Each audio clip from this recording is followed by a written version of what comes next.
This man accidentally discovered that it seemed another woman was living in his new home. Not long ago, David had just taken a can of beer from the fridge, when in the next second, a strange woman suddenly appeared before his eyes. What? There's nothing worth stealing here. What? There's no money, there's no drugs. I'm not stealing anything. The woman was so startled that she panicked, mistaking David for a homeless intruder breaking in. Okay, you can't live here, because I live here. Her words left David completely baffled. He had just rented this apartment. So how could it now belong to someone else? While he was still at a loss, Elizabeth hurried to explain that she had already lived here for 5 years, and every furnishing inside had been chosen by her. Johnny had intended to step forward and explain, but when he followed Elizabeth into the kitchen, he was shocked to find there was no one else in the apartment but himself. David then searched every corner of the house, yet failed to find the slightest trace of Elizabeth, so he thought everything that had just happened was nothing more than an alcohol-induced hallucination. Even so, David still added an extra lock to his door that very night. But just as he put the earlier encounter out of his mind, Elizabeth's repeated appearances made David realize this was no illusion.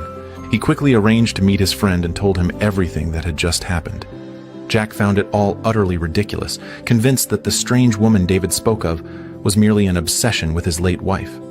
Ever since his wife's passing, David had been living in the past, day after day, drowning in that lingering tenderness. Over the past 2 years, Jack had been trying to pull David back from the edge of grief, even introducing him to several great women. But each time David would back out at the crucial moment. Stop swimming around in your own mind. That is a dangerous neighborhood that you should not go into alone. Come on, Dave. It's been 2 years, man. No more hiding out. Absolutely not. With Jack's comfort, David's mind eased a little, yet he still turned to alcohol to numb himself. But this time, even after he finished his shower and wiped the mirror dry, Elizabeth never appeared. Thinking the whole bizarre episode was finally over, he climbed into bed as drowsiness took hold. But just as he was about to drift off to sleep, Elizabeth appeared again, shattering the night's quiet. Seeing that David refused to leave and was sleeping in her bed, Elizabeth was quite helpless. Yet she still patiently proved that she was the rightful owner of the home. The wine stain on the pillow was from when she had accidentally spilled it, and the bed David was lying on was one she had personally bought, with the receipt in the drawer. But when she turned her head, she unexpectedly found that the photo that should have been on the nightstand had vanished without a trace. Elizabeth was displeased, muttering as she walked to the landline phone intending to call the police. Yet no matter how she tried, she couldn't pick up the receiver. The scene left David stunned. Elizabeth tried again, but the result only filled her with fear. She said she would get another phone from the kitchen, but under the moonlight she vanished into thin air. This made David once again doubt whether it had all been just a dream. But the encounter felt so real that he couldn't calm down for a long time. So early the next morning, he hurried to the most famous paranormal bookstore in town, hoping to find answers in a book. David stood before the shelves, unable to decide where to start. At that moment, a store clerk approached, noticing David's confusion, and warmly recommended him several books. By nightfall, David began following the instructions in the books over and over. Yet no matter how hard he tried, Elizabeth never appeared. It was then that he noticed the water glass nearby. Remembering how Elizabeth hated it when he didn't use a coaster, he had no choice but to make one last attempt. Don't you dare! Unlike before, David's face now showed more composure. But as the atmosphere grew awkward, he gently began introducing himself to Elizabeth. Hi, I'm David Abbott. And you are? Elizabeth was startled by David's sudden move, stepping back repeatedly. It seemed she didn't even know her own name, until she glanced at the glass and finally said her name was Elizabeth. Still, David cautiously told Elizabeth that she might already be dead. Elizabeth was frightened by his words, and as David reached out to comfort her, his hand passed straight through her shoulder. Unfazed, he continued telling her that perhaps it was time for her to move on. Elizabeth denied his claim while backing away, but in the next second her body passed right through the solid dining table. What's happening to me? You're dead!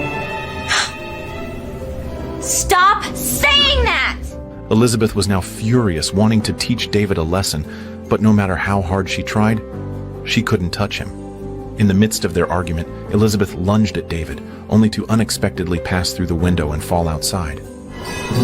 Rest in peace. Oh! I'm not leaving.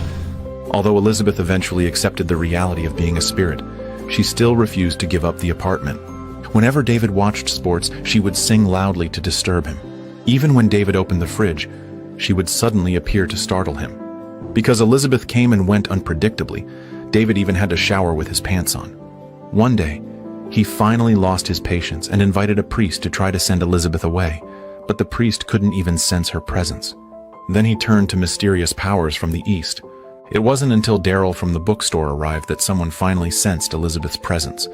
Daryl even speculated that Elizabeth might not actually be dead, but that her soul had temporarily left her body. Even more unexpectedly, Daryl discerned that David had a certain connection with another spirit. Sucking the life right out of you. It's killing you, man. You have to let her go, dude. How can I when she won't leave? I'm talking about the other one. The one you're keeping in here. That's what's really haunting you, isn't it? Probably for some guy who doesn't have a couch fused to his ass. Shut up. What, you can dish it out, but you can't take it? You don't know what the hell you're talking about. Shut the hell up. I'm sorry for your loss, bro. A word to the wise girl. Show some respect for the dead. Daryl's words sent a slight tremor through Elizabeth. It turned out that the reason David avoided the topic was because it was tied to a series of unforgettable losses. She suddenly realized her recklessness, then went up to the rooftop to try to apologize to David. But no matter what she said, David refused to speak with her. And at that moment, Elizabeth also involuntarily voiced her long-held wish. That was to build a secret garden of her own on this rooftop. She didn't know why she was telling David all this, but she still felt that perhaps a heartfelt conversation might bring some comfort to a man who had lost the one he loved. Although David's emotions eased somewhat because of it, he still turned around and left. The night was as thick as ink that could not be dissolved, and his longing for his late wife kept him wandering in this land of sorrow. As the weight of longing grew heavier, he went to a bar, hoping for a moment's relief. But Elizabeth suddenly appeared, blocking his way, and persuaded him not to drown his sorrows in alcohol. David, however, said nothing more and stepped into the bar. Jack was delighted to see David and began introducing him to some of the beautiful women around. Unexpectedly, Elizabeth followed him inside, not wanting David to stay there any longer. But David went ahead and ordered a drink. This instantly angered Elizabeth, and she decided to teach David a lesson. Yet in Jack's eyes, David's evasive movements looked like he was dancing to the beat, making him believe David had finally walked out of his grief. But David's repeated muttering to thin air made him notice something unusual. Don't you dare! Don't! Last chance. Then what are you gonna do about it? Elizabeth had directly possessed David, fighting him for the glass while occasionally slapping him across the face. This drew strange looks from everyone around. Even a friend Jack had invited ended up having a drink thrown on him by David. With no choice, David stumbled out of the bar. Good God! You're gonna thank me for that one day. For what? Make me look like a lunatic in front of all those people? After uttering harsh words, David walked straight to a park bench without looking back.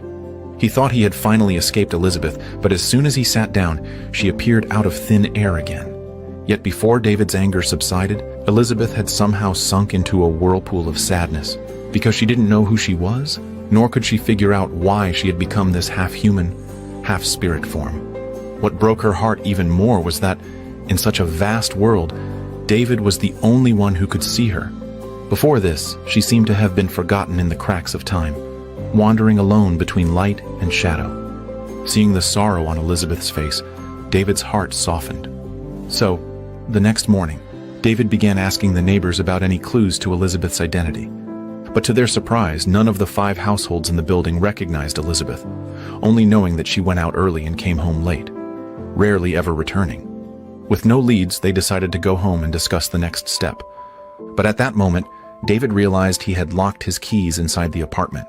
Seeing this, Elizabeth calmly guided him to get the spare key from under the fire extinguisher.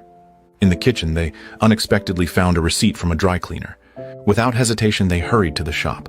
From the owner, they learned that Elizabeth was a very cheerful girl, but she often seemed sad, as if she had always been wrapped in loneliness. Before leaving, David asked to take Elizabeth's coat that she had left there. But the owner explained that the bill was from 3 months ago, and thinking it was unclaimed, he had donated it to a homeless shelter. After that, They aimlessly wandered the streets. All the clues they had could not reveal anything about Elizabeth's past.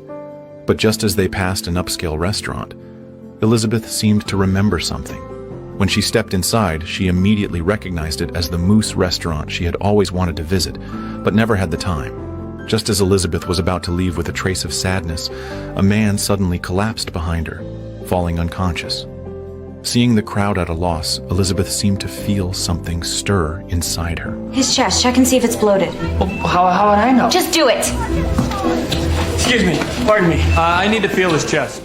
Following Elizabeth's guidance, David quickly identified the cause, and under the anxious eyes of everyone present, the man was miraculously saved. Elizabeth finally realized that she might be a doctor who saves lives.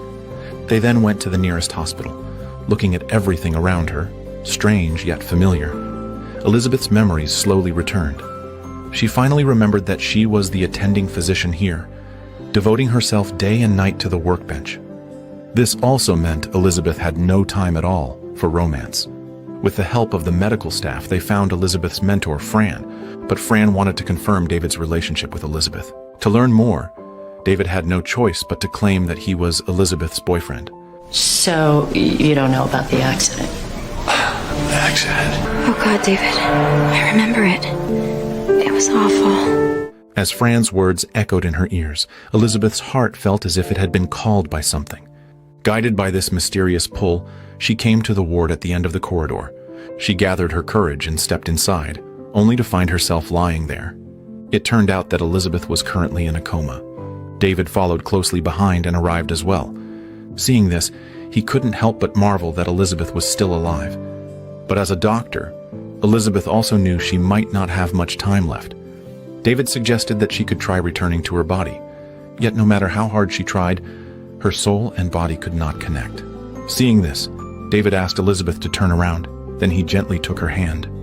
To their surprise, even in her soul form, Elizabeth could truly feel the warmth of David's touch. Seeing this, David was convinced there must be another way. Just then, Fran entered the room, urging David to leave. Unlike before, this time Elizabeth chose to stay. It was just that, after all these days spent together, they had grown accustomed to each other's presence. Talking about separation now brought an unspeakable reluctance. Are you sure you don't want to come back with me? After all, it is your apartment. It's fine. After I made it here, I can't imagine leaving myself, you know? I know, it just feels weird leaving you here alone. I don't know where else I belong. Afterwards, Elizabeth wandered aimlessly through the hospital, yet no one could sense her existence. She then unintentionally came to her old office, only to find her rival, Brett, had already taken her place. But Brett only cared about leisure, showing no concern for Elizabeth lying comatose, which angered her deeply. It wasn't until she met her sister Abby in the hospital lobby, bringing the children to visit her, that Elizabeth's expression finally showed a hint of relief. Yet she was shocked to find that no matter how the children tugged at her arm, she couldn't feel a thing. Even her dearest sister could not sense her presence. Worse still, Brett told Abby that Elizabeth had no chance of waking up, and the hospital had decided to remove her life support. Before that, they wanted Abby to sign the consent form to give up treatment. Elizabeth was desperate, hoping her sister wouldn't agree, and faced with Brett's endless talk, Abby firmly refused, believing that a miracle would happen, just as if Elizabeth was standing right beside her now. When night fell, David returned alone to the apartment. He looked around the familiar corners, feeling consumed by a faint but overwhelming sense of loss. Hungry, he initially wanted a snack, but after some hesitation, he started frying eggs instead. Facing the now empty apartment, he slowly realized that Elizabeth's presence had allowed him to briefly forget the sadness buried in his heart. But now that Elizabeth was gone, he could only tend to his wounds alone. As David was about to set down his glass, he suddenly seemed to remember something. He got up and fetched a coaster. Perhaps he didn't even know when he had gotten used to Elizabeth being around. Just then, the doorbell rang. David opened the door to find his gorgeous neighbor, Katrina. She came in wanting to get straight to the point, leaving David standing there flustered. It wasn't until Katrina went into the bathroom that David finally let out a sigh of relief. But when he turned around, Elizabeth had unexpectedly returned, Faced with the reality that her oxygen tube was about to be removed, she could only seek out the one person who could see her, David. But just then, Katrina began calling for David from the bedroom. Realizing there was a woman in David's home, Elizabeth felt everything was happening far too quickly. Katrina's clothes were being tossed out of the bedroom one by one, leaving David with no way to explain. Feeling a bit jealous, Elizabeth decided to see exactly what kind of person had come. Relax. Ooh, Oh, that's funny. she's very cultural. You know, you sound jealous. Please. You do. Are you talking to someone? While they were still arguing, Katrina walked out of the bedroom, confiding in David about her loneliness. Elizabeth then told David not to hesitate, as such a proactive girl was rare to come by. Her words left David a little at a loss.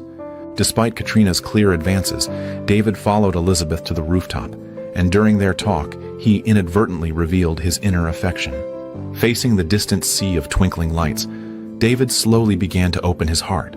His wife's sudden departure had nearly plunged him into an abyss of pain, and that wound had never truly healed. At this moment, the two wandering souls seemed to have found a safe harbor in each other. In the darkness they drew closer, and the originally faint spark of emotion quietly grew firm and bright. The next day, David took Elizabeth to a manor. Deep within the estate lay a garden like a scene from a fairy tale dream. It turned out David was a landscape designer. Looking at the strangely familiar scene before her, Elizabeth softly confessed she too had once dreamed of such a beautiful garden. Every contour and the fragrance of the flowers as vivid as yesterday. Just as they were lost in the moment, the real estate agent called at an inopportune time, telling David that the landlord had agreed to the long-term lease. This also meant that Elizabeth's sister had already signed the consent to give up. They quickly drove to Abby's home. David intended to get straight to the point and tell Abby that Elizabeth was right there with them. But just then, Elizabeth's niece suddenly appeared, breaking his train of thought. They had no choice but to sit down and explain things slowly. David lied, saying he was a patient Elizabeth had once treated. But such a lie sounded awkward. At that moment, Elizabeth accidentally noticed that her niece was staring straight at her. Elizabeth wanted to ask her about it, but the girl ran to her bedroom, soon returning with a few cookies and offering one to Elizabeth.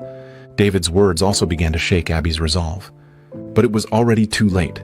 Unable to bear the financial burden, she had signed the consent form the day before, and the hospital planned to remove Elizabeth's life support at noon the next day. Then David, ignoring Elizabeth's protests, told Abby outright that Elizabeth was right there with them. Hearing this, Abby simply took the children to their bedroom, then grabbed a kitchen knife and tried to drive David away. No matter how much he explained, Abby thought David had lost his mind. But just as she returned to the bedroom, Mommy and Auntie, let's sit down and have more tea. What? after leaving her sister's home, Elizabeth calmly accepted it all. David, however, refused to give up and took Elizabeth to Daryl's bookstore. Daryl immediately sensed Elizabeth's presence. Yeah, I can tell. In fact, I'm sensing some pretty intense feelings she has for you, bro. But if I don't have it, how is it that I can see her and talk to her when no one else can? Exactly. Exactly what? That's the right question. Back at home, Elizabeth and David still couldn't understand what exactly Daryl had meant. Then, in the living room, Elizabeth accidentally found the photo that should have been at the hospital. It turned out David had secretly taken it from the hospital to keep himself from missing her too much. Holding the photo with her sister, Elizabeth's heart finally collapsed. This was the very photo taken when she had failed an important exam. At the time, Elizabeth wanted to retake her studies, but her sister dismissed the idea and took her to a bar to drink instead. It was the first time in her life she had completely failed at something, and she slowly realized that all her time had been devoted to work. Even in the very second before the car accident, she had been thinking about her position as attending physician. It was as if Elizabeth had never truly pursued the desires of her own heart. There is something I would like to do. Anything. I'm so bad. It turned out that all she wanted at the end of her life was to feel the flutter of love, even if only for a brief moment. So they lay side by side on the bed, gazing quietly into each other's eyes. Although their skin could not touch, their close hands flowed with an indescribable tenderness, as if their souls were silently embracing at that very moment. When the first light of dawn broke, David was awakened by the sunlight streaming in. Seeing that Elizabeth was still there beside him, he resolved to take a brave risk for her. David first coaxed Jack into going to the hospital with him to help. But once they arrived, Jack gradually realized something was wrong. Under Jack's repeated questioning, David had no choice but to confess his entire plan. Yet Jack still thought the whole thing was pure fantasy and refused to believe in Elizabeth's existence. Elizabeth is standing right behind you right now. She says she knows what a stretch this is for you. Oh, does she? Okay. Yes. Well, if your friend's really behind me, ask what I'm doing with my hand. Rock, paper, or scissors? Rock. Rock. Rock again. He's flipping me off. Are you flipping her off? Even if Jack briefly believed Elizabeth existed, he still didn't support David's reckless action, thinking it was too risky and might even ruin David's life. Because I love her. I love her. I do. I love you. No one's ever said that to me before. Soon after, they made it to the ward without trouble. But the moment Jack saw Elizabeth's face, he froze on the spot. This woman was the very person he had introduced to David 3 months ago, but she had unfortunately been in a car accident while driving. It all seemed like fate had laid the groundwork long ago, adding a layer of poignancy to this connection. But just as they were about to reach the elevator, they were stopped by a security guard. Jack stepped forward to defuse the situation. Unfortunately, in the commotion, Elizabeth's oxygen tube was pulled out by the guard. In the end, David stopped in his tracks, surrounded by the crowd. Without the oxygen support, Elizabeth's figure began to fade away. At this critical moment, David rushed forward to give Elizabeth mouth-to-mouth resuscitation, only to be blocked by the guard. Elizabeth's figure eventually faded away. Just when it seemed Elizabeth's life would end here, a miracle happened. The previously flat ECG monitor miraculously started beeping. With a soft cough, Elizabeth slowly opened her eyes. Abby was overjoyed. David slowly stepped closer, but Elizabeth seemed not to recognize the man before her. When David reached out to touch her hand, Elizabeth quietly moved it away. Honey, you don't remember him at all? The reunion he had longed for never came, leaving only David's lonely figure as he walked away. He went to the bench where they had first opened their hearts to each other, savoring the fading warmth that lingered. The words left unsaid drifted away on the wind. When David passed by the restaurant they once visited, he would stop for a moment. When Daryl spotted Elizabeth outside the window, he greeted her warmly, leaving her puzzled. Next, she moved back into the apartment that was rightfully hers. But as she looked at the familiar corners around her, Elizabeth's heart was full of melancholy. In the sunlight streaming through the window, she happened to notice the faint ring left by a glass on the table. Driven by an inexplicable force, she went to the apartment's rooftop, where a fairy tale dream garden greeted her eyes. David was there, putting the final touches on the garden. Seeing that Elizabeth was now fully recovered, David didn't want to startle her again, so he turned to leave. But Elizabeth seemed to remember something and called out to him. Wait, the key. I need the key back. Oh, right. How do I know you? Maybe from your dreams. If you could ever really touch me, I would never want it. It wasn't a dream.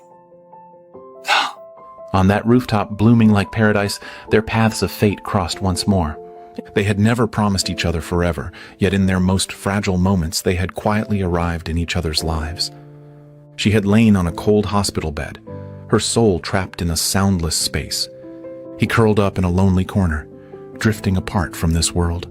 But fate made them meet, letting them know and care for each other in the most impossible way. She thought she was nothing more than a shadow, yet in his gaze, she felt warmth again. He thought he had lost the ability to love, yet in her smile, he heard his own heartbeat. They saved each other. Even if the time was short, even if fate was cruel, those days breathing together felt like paradise. Perhaps love was never a carefully arranged formula, but a miracle fate sends at the most unexpected moment.